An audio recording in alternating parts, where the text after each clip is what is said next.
Hi friends, ಎಲ್ಲರಿಗೂ ನಮಸ್ಕಾರ. ನಾಗು ಮಹಿ cooking ಚಾನಲ್ಗೆ ಸ್ವಾಗತ. ಇವತ್ತಿನ ನಾನು ಊಟದ ಜೊತೆಗೆ ಸೈಡ್ ಡಿಶ್ ಆಗಿ ತುಂಬಾನೇ ಟೇಸ್ಟಿಯಾಗಿರುವ ಆಲೂ ಫ್ರೈನ ಯಾವ ರೀತಿ ಮಾಡೋದು ಅಂತ ತೋರಿಸ್ಕೊಡ್ತಾ ಇದ್ದೀನಿ.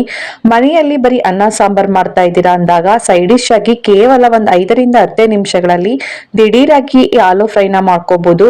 ಊಟ ಮಾಡುವುದು ಕೂಡ ತುಂಬಾನೇ ಇಷ್ಟಪಟ್ಟು ತಿಂತಾರೆ. ಯಾಕಂತ ಹೇಳಿದ್ರೆ ಅಷ್ಟು ಸಖತ್ತಾಗಿ ಕೂಡ ಇರುತ್ತೆ ಈ ಆಲೂ ಫ್ರೈ. ಬನ್ನಿ ಹಾಗಾದ್ರೆ ಈ ಆಲೂಗೆಡ್ಡೆನ ಉಪಯೋಗಿಸ್ಕೊಂಡು ಆಲೂ ಫ್ರೈನ ಯಾವ ರೀತಿ ಮಾಡೋದು ಅಂತ ನೋಡ್ಕೊಂಡ್ ಬರೋಣ. ಹೊಸದಾಗಿ ನಮ್ಮ ಚಾನೆಲ್ ನೋಡ್ತಾ ಇದ್ರೆ ಪ್ಲೀಸ್ ಸಬ್ಸ್ಕ್ರೈಬ್ ಮಾಡ್ಕೊಳ್ಳಿ, ಹಾಗೆ ಪಕ್ಕದಲ್ಲಿರುವ ಬೆಲ್ ಐಕನ್ ನ ಕ್ಲಿಕ್ ಮಾಡಿ. ಎಲ್ಲೂ ಸ್ಕಿಪ್ ಮಾಡ್ದೇನೆ ಪೂರ್ತಿ ವಿಡಿಯೋ ನೋಡಿ, ಅವಾಗ್ಲೇ ಆಲೂ ಫ್ರೈನ ಯಾವ ರೀತಿ ಮಾಡೋದು ಅಂತ ನೋಡ್ಕೊಂಡ್ ಬರೋಣ. ಬನ್ನಿ ಇವಾಗ ವಿಡಿಯೋನ ಸ್ಟಾರ್ಟ್ ಮಾಡೋಣ. ನಾನಿಲ್ಲಿ ಒಂದು 2 ಆಲೂಗೆಡ್ಡೆನ ತಗೊಂಡಿದ್ದೀನಿ. ನೀಟಾಗಿ ವಾಶ್ ಮಾಡ್ಕೊಂಡು ಫಸ್ಟ್ ಮೇಲೆ ಇರುವಂತಹ ಸಿಪ್ಪೆ ಎಲ್ಲ ರಿಮೂವ್ ಮಾಡಿ ಒಂದು ಬೌಲಿಗೆ ನೀರ್ ಹಾಕಿ ಇಟ್ಕೊಂಡಿದೀನಿ. ಅನಂತರ ನಾನು ಈ ತರ ಟ್ಯೂಬ್ ರೀತಿ ಕಟ್ ಮಾಡಿ ಇಟ್ಕೊಂಡಿದೀನಿ. ನಿಮ್ಗೆ ಯಾವ ರೀತಿ ಶೇಪ್ ಆಂಗಲ್ ಅಲ್ಲಿ ಬೇಕೋ ಆ ರೀತಿ ಶೇಪ್ ಅಲ್ಲಿ ನೀವು ಈ ಆಲೂಗೆಡ್ಡೆನ ಕಟ್ ಮಾಡ್ಕೋಬಹುದು. ನೋಡಿ, ನಾನು ಒಂದು ಬೌಲ್ಗೆ ಕಟ್ ಮಾಡಿರುವಂತಹ ಆಲೂಗೆಡ್ಡೆನ ಹಾಕೊಂಡಿದೀನಿ. ಅನಂತರ ನಾನು ಇಲ್ಲಿ ಆಲೂಗೆಡ್ಡೆ ನೀರನ್ನೆಲ್ಲ ಸೋದಿಸ್ಕೊಂಡು ಒಂದು ಕಾಟನ್ ಬಟ್ಟೆಯಲ್ಲಿ ಒರೆಸಿ ಸ್ವಲ್ಪನೂ ನೀರಿರ್ಬಾರ್ದು ಆ ರೀತಿ ಡ್ರೈ ಆಗಿ ಇಟ್ಕೊಂಡಿದೀನಿ. ಇವಾಗ ಗ್ಯಾಸ್ ಅನ್ ಮಾಡಿ ಒಂದು ಕಡಾಯಿನ ಬಿಸಿ ಮಾಡಕ್ಕೆ ಇಟ್ಕೊಂಡಿದ್ದೀನಿ. ಕಡಾಯಿ ಬಿಸಿಯಾಗಿದ ನಂತರ ನಾನಿಲ್ಲಿ ಒಂದು 2ರಿಂದ 3 ಟೇಬಲ್ ಸ್ಪೂನ್ ಆಗೋಷ್ಟು ಎಣ್ಣೆನ ಉಪಯೋಗಿಸ್ಕೊಳ್ತಾ ಇದ್ದೀನಿ.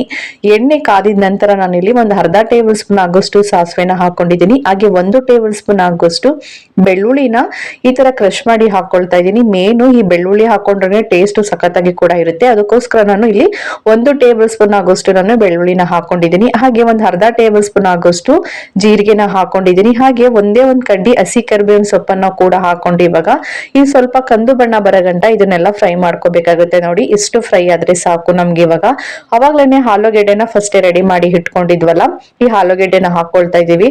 ನೆನ್ಪಿರ್ಲಿ, ಈ ಆಲೂಗೆಡ್ಡೆ ಹಾಕ್ಬೇಕಾದ್ರೆ ಸ್ವಲ್ಪನೂ ನೀರಿರ್ಬಾರ್ದು, ಆ ರೀತಿ ಹಾಕೋಬೇಕು. ಯಾಕಂದ್ರೆ ಎಣ್ಣೆಗೆ ಹಾಕ್ತಿವಲ್ಲ, ಅದಕ್ಕೋಸ್ಕರ ಸ್ಮೂತ್ ಆಗಿ ಬರ್ಬೇಕಂತ ಹೇಳಿದ್ರೆ ಡ್ರೈ ಆಗಿನೇ ನೀವು ಆಲೂಗೆಡ್ಡೆನ ಹಾಕೋಬೇಕಾಗುತ್ತೆ. ನೋಡಿ, ಇಲ್ಲಿ ನಾನು ಇವಾಗ ಎಲ್ಲಾ ಆಲೂಗೆಡ್ಡೆನು ನಾನು ಇವಾಗ ಹಾಕೊಳ್ತಾ ಇದ್ದೀನಿ. ನೋಡಿ, ಇವಾಗ ಎಣ್ಣೆಯಲ್ಲೇ ಈ ಆಲೂಗೆಡ್ಡೆನ ಈ ತರ ಫ್ರೈ ಮಾಡ್ಕೋಬೇಕಾಗುತ್ತೆ. ನಾನು ತುಂಬಾನೇ ತೆಳುವಾಗಿ ಕಟ್ ಮಾಡ್ಕೊಂಡಿದ್ದೀನಿ. ಜಾಸ್ತಿ ಟೈಮ್ ಏನು ತಗೊಳಲ್ಲ ಈ ಆಲೂಗೆಡ್ಡೆ ಫ್ರೈ ಆಗಕ್ಕೆ, ಬೇಗನೆ ಫ್ರೈ ಆಗ್ಬಿಡುತ್ತೆ. ನೀವು ಕೂಡ ತುಂಬಾನೇ ತೆಳುವಾಗಿನೂ ಕೂಡ ಕಟ್ ಮಾಡ್ಕೊಳ್ಳಿ, ಆವಾಗ್ಲೇ ಬೇಗ ಕೂಡ ಆಗುತ್ತೆ. ದಪ್ಪ ಆಗ್ಬಿಟ್ರೆ ಸ್ವಲ್ಪ ಟೈಮ್ ತಗೊಳುತ್ತೆ ಅಷ್ಟೇನೆ. ಇವಾಗ ನೋಡಿ, ಒಂದ್ 5ರಿಂದ 6 ನಿಮಿಷ ಫ್ರೈ ಆಗಿದ ನಂತರ ಒಂದು ಆಲೂಗೆಡ್ಡೆನ ಈ ತರ ಕಟ್ ಮಾಡ್ತಾ ಇದ್ರೆ ಅದು ಮಧ್ಯಕ್ಕೆ ಪೀಸ್ ಆಗಿದ್ರೇನೆ ತುಂಬಾನೇ ಪರ್ಫೆಕ್ಟ್ ಆಗಿ ಆಲೂಗೆಡ್ಡೆ ಬೆಂದಿದೆ ಅಂತ. ಇಷ್ಟು ಪರ್ಫೆಕ್ಟ್ ಆಗಿ ಬೆಂದ್ರೆ ಸಾಕು. ಇವಾಗ ಗ್ಯಾಸ್ ಅನ್ನ ಸ್ಟೀಮ್ ಅಲ್ಲಿ ಇಟ್ಕೊಂಡು ಒಂದು ಅರ್ಧ ಟೇಬಲ್ ಸ್ಪೂನ್ ಆಗೋಷ್ಟು ನಾನು ಅರಿಶಿನ ಪುಡಿನ ಹಾಕೊಳ್ತಾ ಇದ್ದೀನಿ.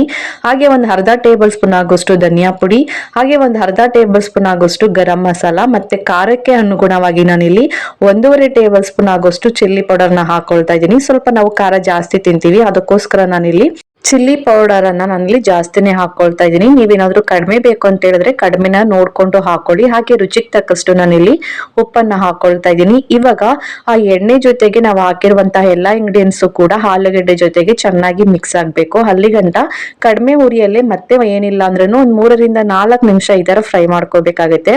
ನೋಡ್ತಾ ಇರ್ಬೋದು, ನಾವು ಎಣ್ಣೆ ಜೊತೆಗೆ ಹಾಕಿರುವಂತಹ ಧನಿಯಾ ಪುಡಿ, ಗರಂ ಮಸಾಲ, ಅರಿಶಿನ ಮತ್ತೆ ಚಿಲ್ಲಿ ಪೌಡರ್, ಉಪ್ಪು ಎಲ್ಲದಕ್ಕೂ ಒಂದಕ್ಕೊಂದು ಬೆರೆತ್ಕೊಂಡು ಕ್ಲೀನ್ ಆಗಿ ಪರ್ಫೆಕ್ಟ್ ಆಗಿ ಹಿಡಿಬೇಕು ಆಲೂಗೆಡ್ಡೆಗೆ. ಅವಾಗ್ಲೇ ತಿನ್ನಕ್ಕೂ ಕೂಡ ಸಖತ್ತಾಗಿ ಕೂಡ ಇರುತ್ತೆ. ನೋಡಿ, ಈ ತರ ಮಿಕ್ಸ್ ಮಾಡ್ಕೊಂಡಿದ ನಂತರ ಲಾಸ್ಟ್ ಅಲ್ಲಿ ನಾನು ಇವಾಗ ಇನ್ನೇನೋ ಗ್ಯಾಸ್ ಆಫ್ ಮಾಡ್ತಾ ಇದ್ದೀವಿ. ಇನ್ನೊಂದ್ 2 ನಿಮಿಷ ಅನ್ನೋ ಟೈಮ್ ಅಲ್ಲಿ 1ರಿಂದ 2 ಟೇಬಲ್ ಸ್ಪೂನ್ ಆಗೋಷ್ಟು ನಾನಿಲ್ಲಿ ಕೊತ್ತಂಬರಿ ಸೊಪ್ಪನ್ನ ನೀಟಾಗಿ ವಾಶ್ ಮಾಡಿ ಆದಷ್ಟು ಚಿಕ್ಕದಾಗಿ ಕಟ್ ಮಾಡಿ ಹಾಕೊಳ್ತಾ ಇದ್ದೀನಿ. ಇವಾಗ ಕೊತ್ತಂಬರಿ ಸೊಪ್ಪು ಹಾಕಿದ ನಂತರ ಮತ್ತೆ ಒಂದ್ 2ರಿಂದ 3 ನಿಮಿಷ ಆ ಕೊತ್ತಂಬರಿ ಸೊಪ್ಪು ಮತ್ತೆ ಎಣ್ಣೆಲೆ ಜೊತೆಗೆ ಸ್ವಲ್ಪ ಫ್ರೈ ಆಗ್ಬೇಕು. ನೋಡಿ, ಇಷ್ಟು ಫ್ರೈ ಆದ್ರೆ ಸಾಕು. ಇವಾಗ ತುಂಬಾನೇ ಪರ್ಫೆಕ್ಟ್ ಆಗಿರುವಂತಹ ಆಲೂ ಫ್ರೈ ರೆಡಿ ಆಗಿದೆ. ಇದನ್ನ ಈ ತರ ಬಿಸಿ ಬಿಸಿ ಇದ್ದಾಗ್ಲೇ ಬಿಸಿ ಬಿಸಿ ಅನ್ನ ಜೊತೆ, ರಸಂ ಜೊತೆ, ಸಾಂಬಾರ್ ಜೊತೆ ನಂಚ್ಕೊಂಡು ತಿಂತಾ ಇದ್ರೆ ಏನ್ ಸಖತ್ತಾಗಿ ಕೂಡ ಇರುತ್ತೆ. ನೋಡ್ತಾ ಇರ್ಬೋದಲ್ಲ ಎಷ್ಟು ಪರ್ಫೆಕ್ಟ್ ಆಗಿ ಆಲೂ ಫ್ರೈ ರೆಡಿ ಆಗಿದೆ ಅಂತ. ಗ್ಯಾಸ್ ಅನ್ನ ಆಫ್ ಮಾಡಿ ಒಂದು ಪ್ಲೇಟ್ಗೆ ಸರ್ವ್ ಮಾಡಿ ತೋರಿಸ್ತಾ ಇದ್ದೀನಿ. ಈ ಆಲೂಗೆಡ್ಡೆ ಫ್ರೈನ ಹಾಗೇನು ಕೂಡ ತಿನ್ಕೊಬಿಡ್ಬೋದು, ಅಷ್ಟು ಸಖತ್ತಾಗಿ ಕೂಡ ಇರುತ್ತೆ. ಇದ್ರ ಜೊತೆಗೆ ಅನ್ನ ಸಾಂಬಾರೇ ಬೇಕು ಅಂತ ಏನಿರಲ್ಲ, ಅಷ್ಟು ಮಸ್ತಾಗಿ ಕೂಡ ಇರುತ್ತೆ. ನೋಡ್ತಾ ಇರ್ಬೋದು, ನಾನಿಲ್ಲಿ ಒಂದು ಆಲೂಗೆಡ್ಡೆನ ಮಧ್ಯಕ್ಕೆ ಓಪನ್ ಮಾಡಿ ತೋರಿಸ್ತಾ ಇದ್ದೀನಿ.